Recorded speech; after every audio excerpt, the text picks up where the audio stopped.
This is the 100-pound TEMGO 12-volt lithium iron phosphate battery. It has 460 amp hours of capacity, and today we're going to put it through its paces to see how does it compare to the old tried and true lead acid and the more aggressive lithium ion polymer batteries. Oh, and this battery has a secret. Stick around. That's next. Now, when I built my ambulance, I knew I did not want to use lead acid. Lead acid is a tried and true, it's a tested battery format. They've been around since like 1901, but they're low on capacity. They just don't have a lot of usable capacity when you compare them to a more modern solution. I ended up going with a different solution, which is something along these lines, not this exact form factor, but this is a lithium ion module out of an EV, an electric vehicle. This has 12 pouch style cells, and this is what's considered a raw cell, meaning there's no smart electronics to monitor this. Even if these were the same size, this is a lot more power dense. It's more energy dense. It's got more capacity, more usable capacity. The downsides are these are dangerous. If you overcharge them, they will catch fire. They'll heat up and they'll catch fire. If you undercharge them, take them down too low of a voltage, you can destroy them. Secondly, they don't like being too hot, and they definitely don't like you to try to charge them when they are too cold. So when these things freeze, which they can freeze, it's fine to store them if they're frozen. But if they're frozen and you try to apply a charging current to this battery, crystals form inside the lithium modules and it will destroy the battery. So they require a lot of babysitting, a lot of monitoring, a lot of tending to get the best out of them. That's where this guy comes in. You see, the TEMGO, it has built-in monitoring. There's a BMS in this, a battery management system, that is connected to the 8 cells, the lithium iron phosphate prismatic cells in this box. And it's constantly monitoring them for voltage, for temperature, for overcharging and undercharging. It's watching them continuously to make sure that you don't hurt them and they don't hurt you. And the secret that this box contains is that it is self-heating. There are heating pads on the ends and wedge in the middle of all the cells, and if the BMS detects a temperature that is below freezing and you try to charge this battery, it says, whoa, whoa, whoa, time out, wait a minute. I got to heat things up first, and it will warm things up before it starts to charge. I'm really stoked about that feature because I did a lot of winter camping. I lived in my ambulance during one of the coldest winters Missouri and Kansas has ever experienced. It was like -30 wind chill. One of my biggest fears was my lithium ion modules, which they were out of a Tesla, different form factor, but similar setup. If they froze and I tried to charge them, I would destroy them. That was very scary to me. I used a BMS, but it wasn't as sophisticated as the BMS in this. If I had a setup like this, I could have slept easy, knowing my batteries were going to be okay. Oh, for full transparency, TEMGO sent me this battery for free to test. Okay, this is not a paid review. They don't get approval for this video. They don't see it before you do. This is my own opinion. Yes, they provided me this sample to test, but I will give you my unbiased opinion about this. If I think this battery has problems or flaws, I'll let you know. And we're going to try to find them. First thing I want to do is turn this puppy on. I like the fact that it actually has a screen built into the top. I'm not 100% sure about the screen placement, but just looking at this from the very outside, it's built like a tank. Now, I have taken some of these screws out so I can lift the lid to do my testing because I want to check the inside for hot spots when we apply a max load to it. But it has a very nice full-featured screen and a BMS. I'm going to attach it to my inverter, and let's see what a max load looks like. And for a load, I will be using multiple sort of heaters. All right, hopefully you can hear me once I get all these heaters running. Inverter's fired up, connected properly. BMS is fired up. We're showing 13 volts on the inverter. The BMS is showing 13.18, so pretty close. Let's turn on this first small space heater. I think it's the quietest. There we go. Now we're on high. Voltage did drop just a little bit, 12.7. 61 amps. BMS is indicating 61.8. Fire up the second heater, which is it's just a radiator style heater. I'll put all these are on high. That's high. Now the fans turn on the inverter. 203 amps. Shows 210.7 amps. Okay, I'm going to turn on the heat gun on low, see if I can balance this out and get us close to 300 amps, but not go over. 285 amps roughly, just about 300. I'm going to turn the heat gun on high and see if it protects. 320. There we go. It drew 320 amps momentarily, and then it disconnected. Temperature is rising just a little bit. Let's try it again.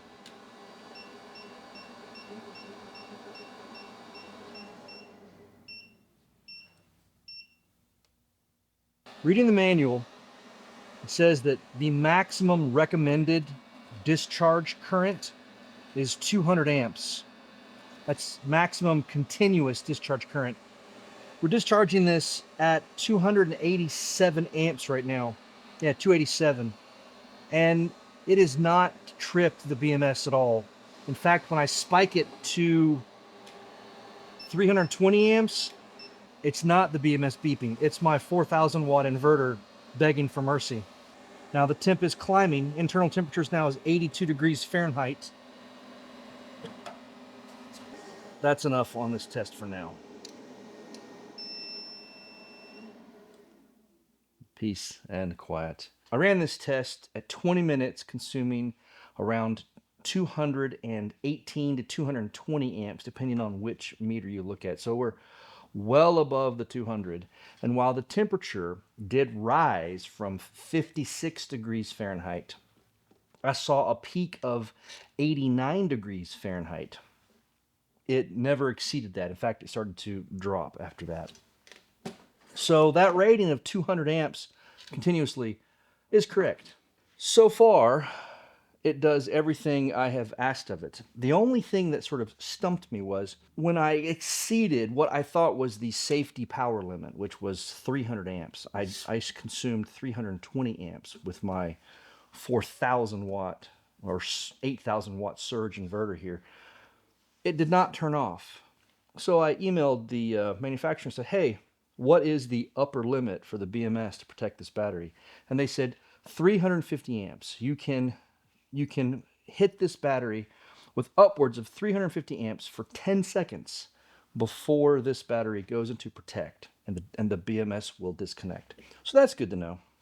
That's something they should have listed in the manual, but that's okay. I mean, honestly, this test, this 200 amp test, is an extreme case test. I highly doubt any of you will have, now I could be wrong, but if you're using this in like the camping space, you know, bus conversions, van conversions, RV conversions, I highly doubt you're going to hit this with upwards of 4,000 watts of draw at one time. If you are considering a power draw of that much, I would have multiples of these batteries to sort of share the load. You know, each battery would get an equal share of the draw. So if you had a 300 amp draw, good Lord, that's a lot. If you had 3 of these, they would each pull 100 amps.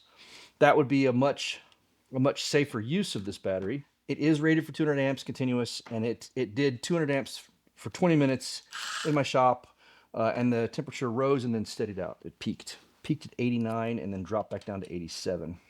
So took the battery out to the bus.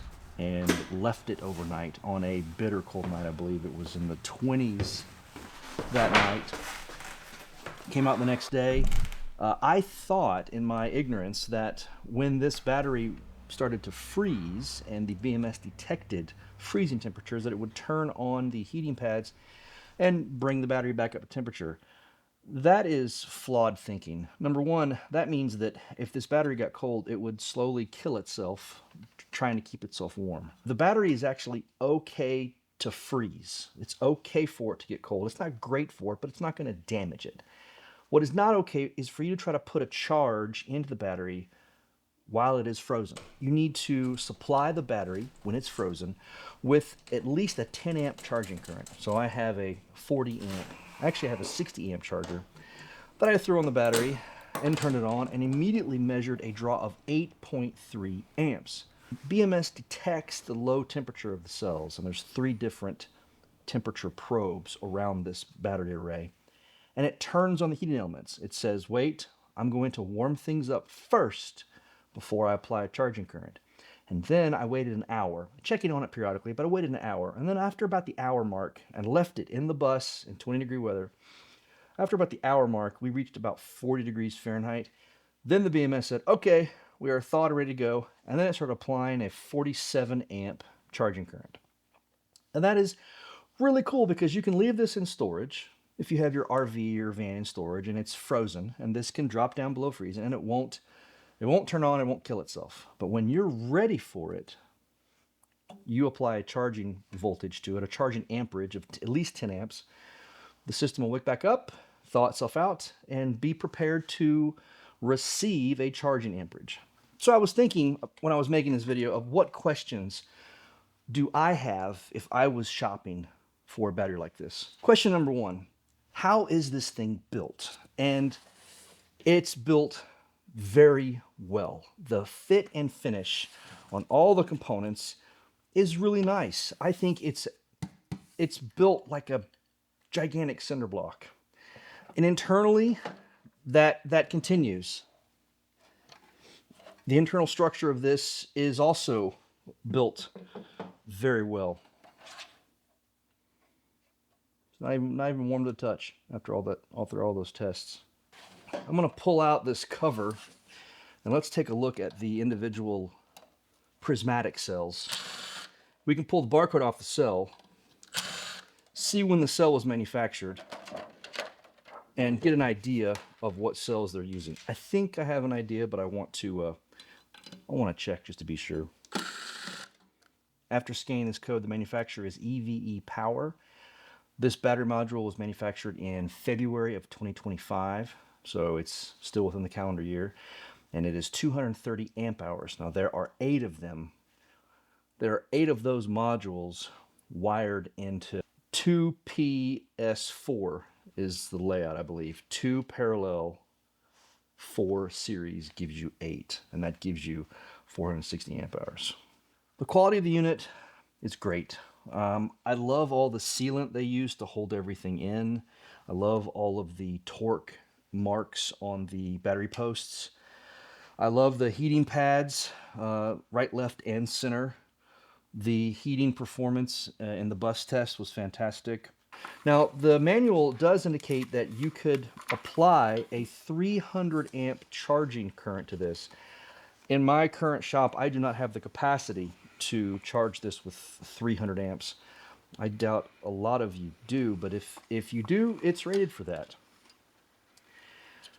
Let's talk about some negatives. One is these handles on the lid. I like them. This battery weighs 100 pounds. They're just not confidence inspiring, for lack of a better word. They did not fail, let me be clear, and this is probably my bias just leaking into this review. The handles are comfortable and they're in a good spot, but it makes me think, oh my God, if one of these let go while I was holding this, if one of these pins came out, it would be a problem. It would kill me. It would break my leg. But they're not confidence inspiring, but that's a niggle. That's me picking this thing apart. Another sort of like flaw or negative in my book is there's no feet on it. The bottom is just flat steel. And that's okay. You don't really need feet on it. It's not stackable because there is, your screen and your handles on the top. You can't rack stack these or anything. So in my mind, if I was going to put this in my bus, being lithium iron phosphate, a safe chemistry, there's very little risk of fire with the BMS and everything. I would mount this.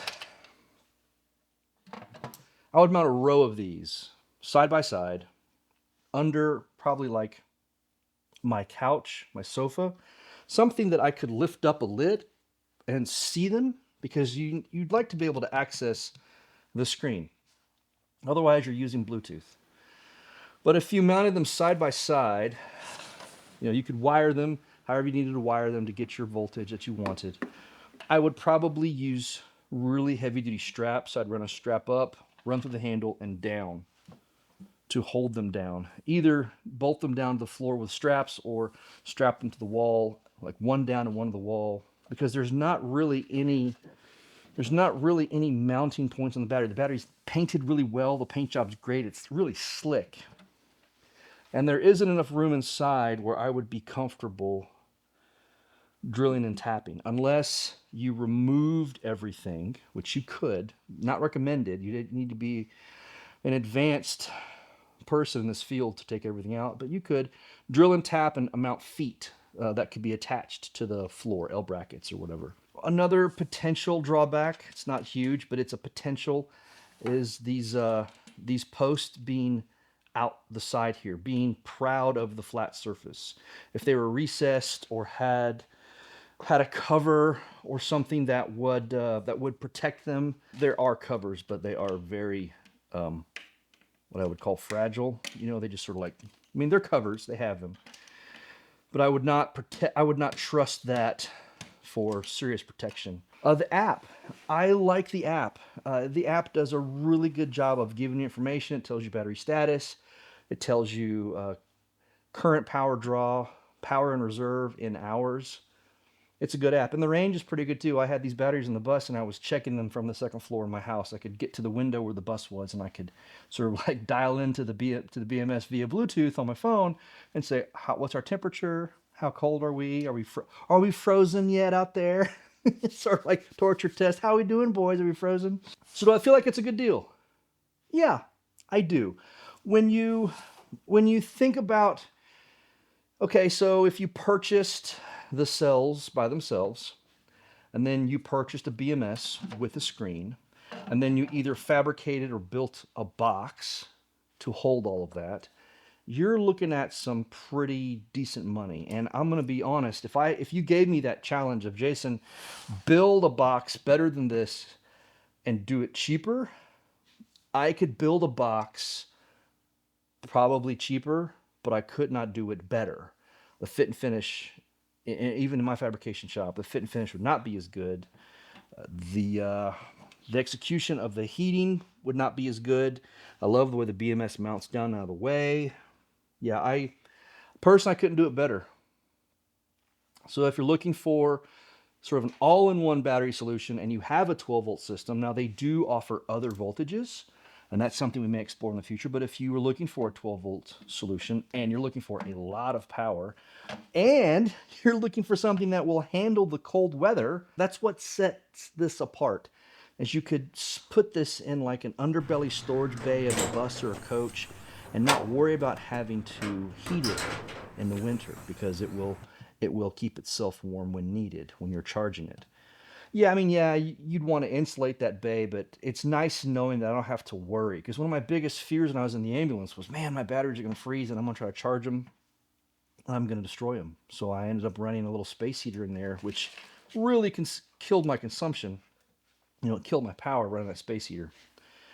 Yeah, I have links in the description for all this stuff. If you're interested, you can go check this out. For full transparency, they reached out to me and asked me if I was interested in testing this, and I haven't got to the battery build portion of the bus. But yes, I was really interested in testing it because I'm planning to build a battery myself. Yeah. The only reason why I personally didn't go with something like this is because I wanted 48 volts because I'm doing such a large array. Now you can wire up to 4 of these together and get yourself 48 volts. That's an option. Yeah. I hope you found this helpful.